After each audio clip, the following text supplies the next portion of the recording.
makakausap po natin ngayon former FEU Institute of Law Dean and Law Professor sa Ateneo, UST at PLM, Attorney Mel Santamaria. Attorney Santamaria, magandang gabi po sa inyo at maraming salamat po sa oras. Bisayo, Pinky. Meron ho bang kapangyarihan ang Senado na magbasura ng impeachment complaint? Para maibasura ang impeachment complaint, dalawa ang katanungan na dapat sagutin. Tandaan natin, ang Articles of Impeachment ay inihain na noong February 5, 2025. Nag-attach na ang jurisdiction. So ang mga tanong, una, ang tatanong ng mga senador dapat, nangyari ba o ginampanan ba, nagawa ba ang mga paratang na sinasabing ginawa ni VP Sara? Nangyari ba? Nag-e-exist ba? Yan ang unang tanong. Ang pangalawang tanong, kung nangyari nga, humahantong ba ito sa impeachable offense na sinasabi ng konstitusyon? Kung ang sagot sa una ay hindi nangyari, basura na yan. Pero kung ang sagot sa una ay oo, nangyari. So ang susunod na tanong, impeachable offense ba ito? At kung ang sagot ay oo, convicted. So titignan natin yung mga parameters na yon. Hindi kaagad-agad pwedeng ibasura ang inihain ng Articles of Impeachment. Dapat magkaroon ng paglilitis at paghahatol. Kasi sabi ng ating konstitusyon, ang katangi-tanging ahensya ng gobyerno na maglilitis at maghahatol sa isang impeachment ay ang Senado. Dapat gampanan nila yung mga trabaho o tungkulin na iyan bago sila magbasura. Tandaan natin, Pinky, basta sinabi mong to try and decide. To try.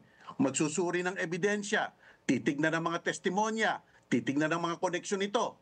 At pag-decide, paghatol. Kung may ebidensya, convict. Kung walang ebidensya, acquit. Yun po ang attorney, yun po yung talagang nakasaad sa 1987 Constitution na ilang beses na pong pinag-uusapan, Article 11, Section 4, Section 5, Section 6 ng 1987 Constitution. Ito po ang nangyayari po ngayon sa Senado, meron pong, alam nyo naman po ito, yung sinasabing draft resolution na nanggaling mismo sa opisina ni Senator Ronald Bato de la Rosa. Basically, ang sabi po dito, dismiss de facto. Ibig sabihin, kailangan na daw i-dismiss itong kasong to dahil wala na pong oras.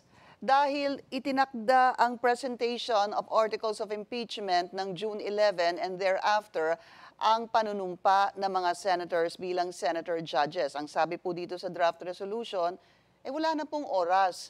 At somehow, sa pagkaalala ko po, ay it violated also the right of the respondent for a speedy trial dahil nga sa salitang forthwith.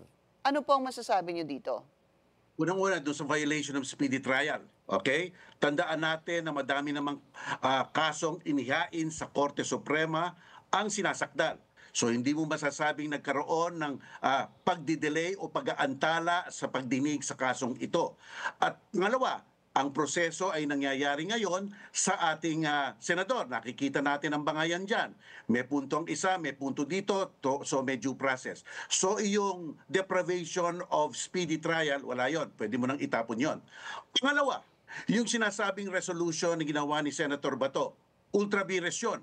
Walang base iyon. Sapagkat hindi mo makikita sa konstitusyon na pwede silang, by way of resolution, tanggalin na lang ang jurisdiction ng Senado sa impeachment trial.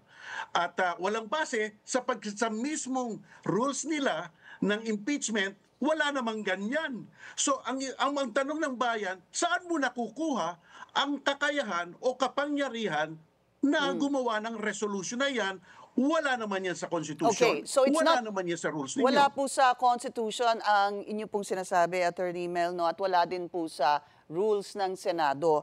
But if sabihin po natin, meron po mag-file ng resolution bago po ang June 13 sinidie, at this will be tackled and magkaroon po ng boto, at manalo po yung, meron pong majority, at least 13, na sinabing kailangan ibasura na ito, coming from that resolution, supposed to be coming from the office of Senator Bato de la Rosa, ang sabi po ni Senate President Chis Escudero, plenary is supreme.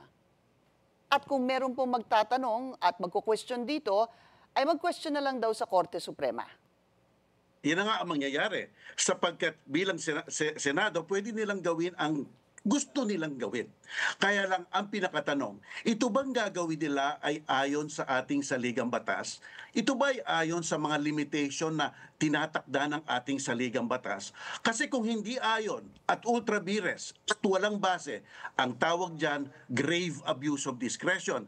Isang matinding pag-aabuso sa kanilang diskresyon. Binigyan nga sila ng karapatan, pero hindi nila dapat abusuhin sapagkat porket plenary lang sila. May mga limitasyon ang ating saligang batas. Opo. Malinaw kasi ang saligang batas natin eh.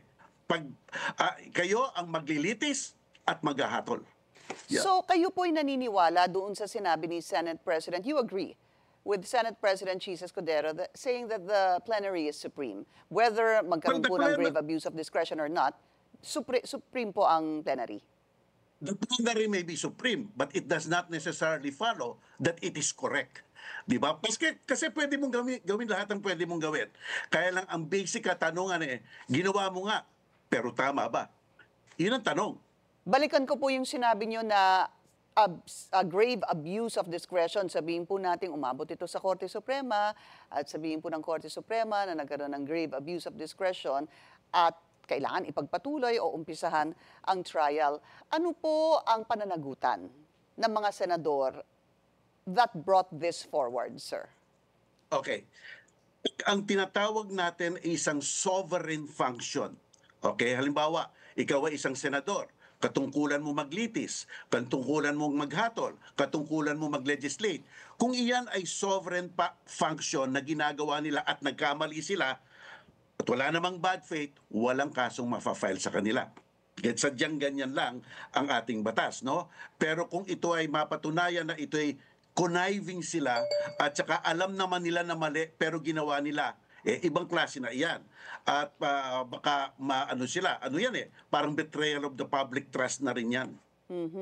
At kung ganun po, sino ho ang pwedeng mag-file nun laban sa sinasabing mga senador? Gaya po na inyong sinabi na posibleng guilty dito, but that would be a little hard to prove.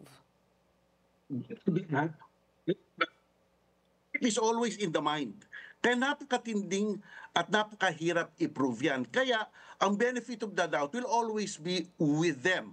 But the result is being looked at. Tama ba yung resulta? Yun ang pinupuntahan natin. Kung mali, dapat talagang hindi sundan. Siguro, Attorney, kailangan sigurong malaman ang inyong pananaw. Ano ho ba dapat ang mananaig?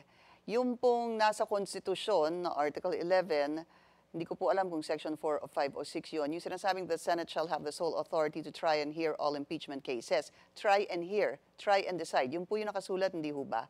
Versus a vote in plenary that might win to junk this impeachment trial due to a number of reasons, whether there's not enough time or any other reasons. Ano ho ba dun dapat ang manaig?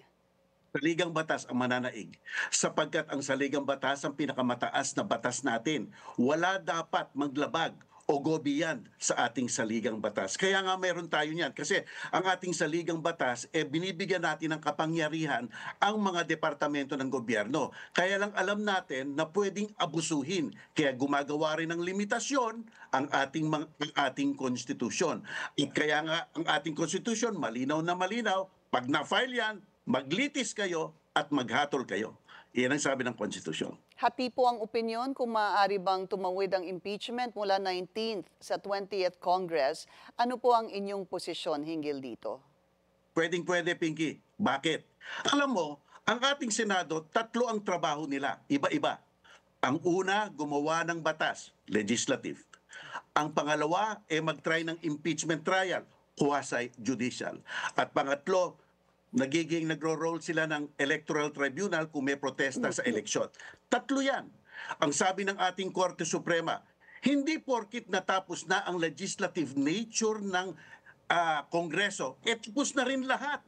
Ang non-legislative function ng Kongreso ay patuloy pa at hindi napuputol kung naputol na yung legislative nature. Malinaw yan.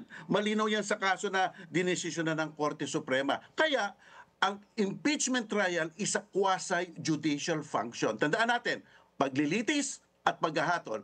At kung naglitis ka, magsusuri ka ng ebidensya. Judicial yan. Pero hindi sila judiciary, kaya quasi-judicial. Mananatili yan at sasampayan at pupunta yan sa 20th Congress. Ano ho ba ang sa inyong palagay, attorney? Magkakaroon ho ba ng trial? Well, ganito yan, Pinky. Gandang tanong mo yan. Kaya nakasalalay talaga sa konsyensya ng ating mga senador. Sabi nila, it's a numbers game. Tama naman sila. Pero tignan nila ang tungkulin nila sa ilalim ng konstitusyon. Ba't sa sinabi mo maglitis, susuri ka ng ebidensya. Basta nagsabi kang maghatol, dapat maghatol ka ayon sa ebidensya. Hindi mo pwedeng i-decide ang kaso by mere alyansa lamang o sapagkat galit ka sa tao. Hindi pwede. Dapat gawin mo ang iyong tungkulin. Kaya, conscience ang ating inaasahan na magkaroon sila ng konsyensya.